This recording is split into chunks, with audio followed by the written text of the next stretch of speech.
جگہ جگہ دیکھا ہوگا جب موت کا وقت آتا ہے نا اور روح اٹک جاتی ہے نا یہاں اس ہسلی کی ہڈی میں آ کے اور آسانی سے نہیں نکلتی ہے نا تو پھر اولاد دوڑتی ہے، حافظ جی لاؤ، مولانا کو پکڑو، کوئی پانی پڑھ دے۔ اس سے بڑی بے بسی کی موت کیا ہوگی کہ مرنے والے کے سرہانے کوئی قرآن پڑھنے والا نہ ہو۔ کیا کر لیا آپ نے؟ 4 پلاٹ چھوڑ دیے۔ کیا کر لیا آپ نے 4 مالا بلڈنگ بنا دی۔ آپ اگر کروڑوں کا بیلنس بینک میں چھوڑ کے جا رہے اولاد کے لیے تو کوئی کمال کی بات نہیں ہے۔ مزہ تو تب ہے جب اپنے پیچھے قرآن پڑھنے والا چھوڑ جاؤ۔ سبحان اللہ۔ ورنہ یہ دنیا اتنی بڑی بے وفا ہے، ہم نے جنازوں کو اٹھتے دیکھا ہے، ہم نے لوگوں کو مرتے دیکھا ہے، ہم نے دفن ہوتے دیکھا ہے۔ خدا کی قسم تاریخ گواہ ہے، یہ جو قبرستان میں مٹی دینے والے لوگ آتے ہیں یہ ہمدردیوں میں نہیں آیا کرتے ہیں، یہ آپ کی محبت میں نہیں آتے ہیں، ان میں 50% سے اوپر اس لیے آتے ہیں قبلہ کہ یہ ہمارے باپ کے دفن میں گیا تھا، ہمارے دادا کے دفن میں گیا تھا، ہم پردہ اتارنے کے لیے آئے ہیں۔ اور اگر ذرا سی دیر نماز جنازہ کو ہو جاتی ہے تو آوازیں آنے لگتی ہیں، دھوپ تیز ہے جلدی پڑھاؤ جی، کھڑا نہیں ہوا جا رہا ہے، جلدی نماز جنازہ پڑھا دی جائے۔ یہی لوگ جو تم سے محبت کا دعویٰ کرتے تھے 5 منٹ تمہارے جنازے کے لیے دھوپ میں کھڑے ہونے کو تیار نہیں ہوں گے، 3 منٹ ان کو کرنے لگ جاتے ہیں۔ اگر امام انتظار کر لے آنے والوں کا تب ان کا دماغ خراب ہونے لگتا ہے۔ ارے یہ تو وہ لوگ ہیں جو جنازوں میں کم سے کم آ کے کھڑے ہو جاتے ہیں، اور کتنے تو ایسے بھی ہوتے ہیں جو دور کھڑے ہو کر کے نماز کے ہونے کا انتظار کرتے ہیں کہ کب سلام پھرے ہم مٹی ڈال کے اپنے گھر جائیں۔ تماشا تو تب دیکھنے کا ہوتا ہے جب مٹی ڈال کے لوگ توڑتے ہیں۔ کوئی کہتا ہے ایک پلیٹ مجھے دے دو، کوئی کہتا ہے ایک پلیٹ مجھے دے دو، کسی کو یہ شکوہ رہتا ہے کہ مجھے بیٹھنے کی کرسی نہ ملی، کسی کو یہ شکوہ رہتا ہے کہ میری پلیٹ میں بریانی میں بوٹی نہیں تھی۔ ان بے وفا لوگوں کے لیے بریانیاں بنوا رہے ہو، خدا کا واسطہ دے کے کہتا ہوں ایسے کام کر جاؤ کہ تمہارا تیجا ہو یا نہ ہو، 40واں ہو یا نہ ہو، آپ کے لیے کوئی ہاتھ اٹھائے یا نہ اٹھائے، اتنی نیکی خود سے کر جاؤ کہ تم قبر میں لیٹے ہو اور تمہاری نیکیوں کے صلے میں قیامت تک تمہاری قبر میں ثواب کا سلسلہ جاری رہنا چاہیے۔ نعرہ تکبیر، نعرہ رسالت، مسلک اعلی حضرت، نعرہ غوثیت، فیضان سرکار مدینہ، مدرسہ اہل سنت برکات رضا، علامہ مفتی حماد میاں صاحب قبلہ۔ نعرہ تکبیر۔ کوشش کریں ایسے کام کرنے، لڑتے نہیں ہم میت کی روٹی میں، لڑ جاتے ہیں، اور ہم نے تو 40ویں کے کھانے ہی کو مسئلہ کے اعلیٰ سمجھ رکھا ہے۔ ہاں، جو 40ویں کی روٹی نہ کھائے کہتے ہیں کہ سنی نہیں ہے۔ بے شک، واہ، سن رہے میری بات؟ یہ سنی نہیں ہے۔ پہلے جینا مشکل تھا، اب تو مرنا مشکل کر دیا لوگوں نے۔ ایک غریب اگر ہاسپٹل کے اندر ہوتا ہے نا تو اسے یہ فکر کم ستاتی ہے کہ میں مرنے والا ہوں، اسے زیادہ یہ فکر ستاتی ہے کہ میرے بعد میری اولاد تیجے کے چنے کہاں سے لائے گی۔ یہ پورے ذمہ دار علماء بیٹھے، ان سے پوچھو کیا 70,000 کلمے کے لیے یا 1.5 لاکھ کلمے کے لیے مجھے یہ بتاؤ کیا 50 کلو چنے کافی ہو؟ ضرورت پڑے گی 50 کلو کی؟ بھائی جو کام 20 کلو چنوں میں ہو سکتا ہے اس کے لیے 50 کلو چنے؟ سوچے ذرا، کہہ رہے ہیں ذرا 1.5 کوئنٹل لے آئیے، اور چنے پڑنے والے بھی کم نہ کہہ رہے ہیں یار ذرا مٹھی بھر کے دو۔ کنڈیشن ہماری دیکھیں، ہم دین پہ رہ گئے۔ پہلے جینا مشکل تھا، مرنا مشکل ہو گیا۔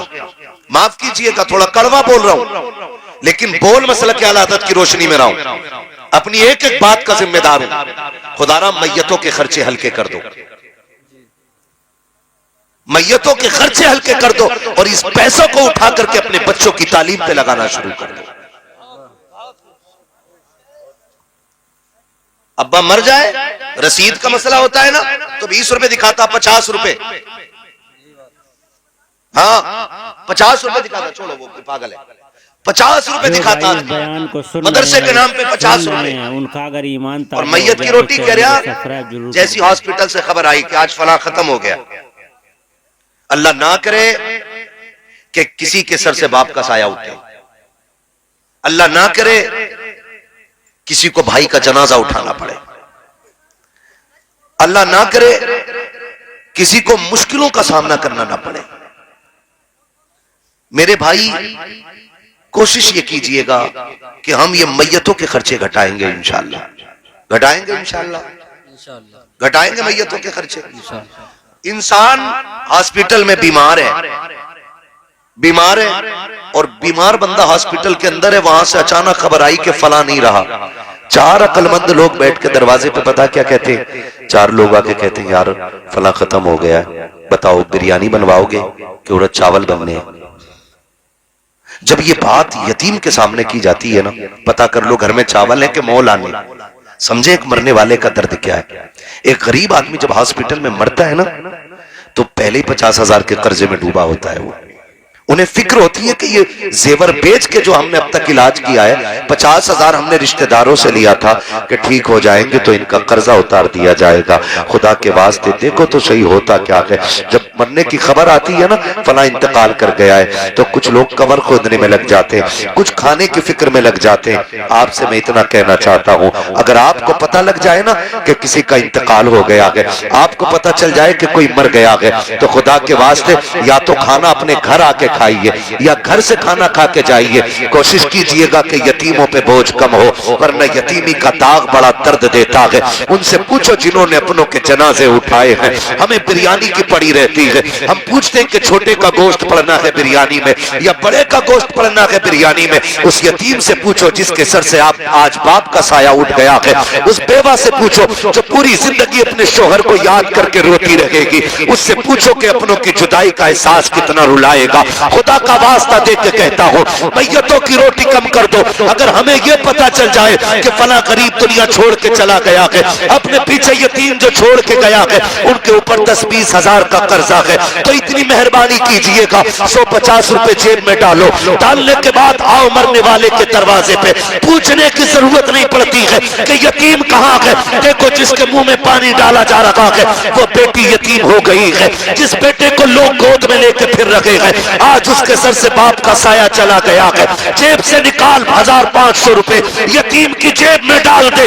میں نہیں جانتا کہ اس پیسے کو دیتے ہوئے تمہیں یا مجھے کیا تکلیف ہوگی، لیکن خدا کی قسم جب باپ کے دفن کے بعد یتیم جیب سے وہ مدد کے پیسے نکالے گا اور وہ ایک بار مسکرائے گا، خدا کی قسم کعبے والا بھی راضی ہو جائے گا، مدینے والا بھی راضی ہو جائے گا۔ نعرہ تکبیر، نعرہ رسالت، مسلک اعلی حضرت، نعرہ غوثیت۔ کوشش کیجئے گا اپنا کام یہ کریں کہ ہم کوشش کریں گے کہ ہم شادی بیاہ کے اور میتوں کے ناجائز خرچے ختم کریں گے انشاءاللہ۔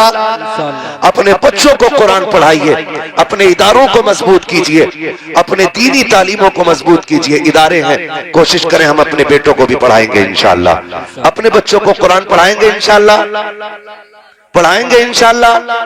کوشش کیجئے گا، اور میں بچوں سے کہوں گا میرے سامنے جو چھوٹے بچے بیٹھے، کوشش کرنا میرے بیٹے تم بھی پڑھو گے نا انشاءاللہ۔ کوشش کیجئے گا ہم سب پڑھیں گے انشاءاللہ، اور اتنا ضرور پڑھیں گے کہ باپ کے مرنے کے بعد ہمیں فاتحہ پڑھنے کا ٹائم مل جائے، پڑھیں گے انشاءاللہ۔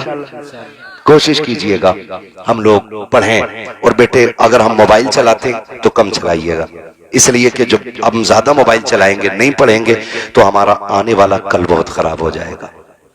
اگر اسکول میں پڑھتے ہو، تعلیم حاصل کرتے ہو تو مدرسے میں، اسکول میں، جہاں بھی پڑھتے ہو پڑھائی محنت سے کیجئے گا انشاءاللہ۔ کریں گے انشاءاللہ، کریں گے انشاءاللہ، پڑھیں گے بچے انشاءاللہ۔ ہاتھ اٹھا کے وعدہ کریں بچے، ماشاءاللہ۔ ہاں جہاں بھی جاتے ہو، اسکول جاتے ہو، مدرسے جاتے ہو، ہمارے دین کو، تعلیم کو، ہمارے لوگوں کو دین اور اسلام کی ضرورت ہے، تو ہم اپنے بچوں کو دین سکھائیں، محنت سے پڑھیں۔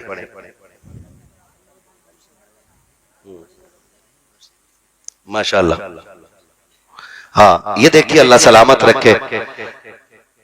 ہاں کیا نام ہے بھائی کا؟ ہمارے مناظر بھائی، انہوں نے 5,000 روپے ماشاءاللہ ادارے کے لیے پیش کیے، بول دو یار سبحان اللہ۔ سبحان اللہ، سبحان اللہ۔ ہاں ماشاءاللہ 5,000 روپے مناظر بھائی بھگت پور کے رہنے والے ہیں. اللہ تعالیٰ ان کی بزنس میں بے پناہ برکتیں عطا فرمائے. ان کو اللہ دن دونی رات چوگنی ترقی عطا فرمائے. خدا کرے کہ ان کی نسلوں کے رزق میں برکتیں ہو جائے. اور بھی جو حضرات ہیں اس ادارے کا تعاون کرنا چاہتے ہیں تو وہ لوگ کر سکتے ہیں. ہے کوئی بندہ اور جو ادارے کا تعاون کرے بھائی اپنی بستی میں؟ ہے کوئی بھائی؟ منصور پور کے کتنے لوگ ہیں؟ ہاتھ اٹھا کے بتا دیں ذرا. منصور پور کے سبحان اللہ ہے نا، اتنے لوگ ہیں. ہاں ماشاءاللہ. تو مدد کریں گے بھائی اپنے ادارے کی. اور بھی کوئی لوگ ہیں جو تعاون کرنا چاہتے ہیں؟ ماشاءاللہ. یہ ہمارے بھائی نے جو کوشش کیجئے گا کہ ہم اپنے اداروں کو مضبوط کریں، تعلیم کا انتظام بہتر کریں، تاکہ ہم مریں نا تو کسی حافظ کو ڈھونڈنا نہ پڑے. ہمارا اپنا بیٹا ہماری چارپائی کے پاس قرآن پڑھنے والا ہو. کریں گے نا انشاءاللہ؟ ہاں اپنے بچوں کو دین دینے کی کوشش کریں. میں ہر بھائی سے گزارش کروں گا، میں یہ نہیں کہتا